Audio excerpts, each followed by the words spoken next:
靈修分享，日期2026年2月17日。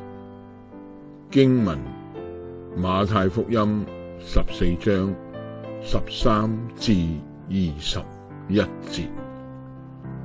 眾人跟隨耶穌嚟到曠野，耶穌憐憫佢哋，醫治好佢哋當中嘅病人。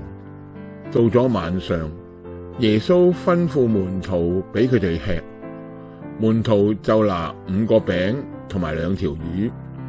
耶穌祝謝後就分俾大家，所有人都食飽咗，剩下嘅零碎裝滿咗12個籃子。今日我哋基督徒叫呢個神蹟為5餅2魚。耶穌係憐憫佢哋，然後俾佢哋食飽。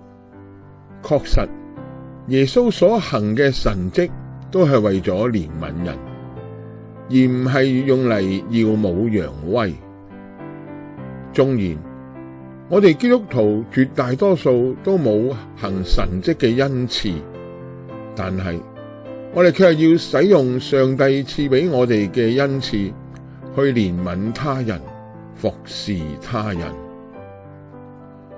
不要使上帝的聖靈擔憂，你們原是受了他的印記，等候得救贖的日子來到。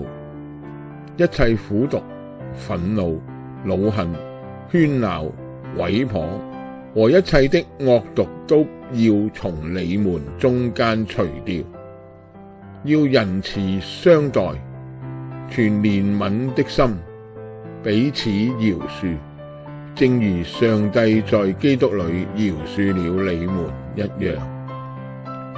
以弗所書4章20至32節。阿們。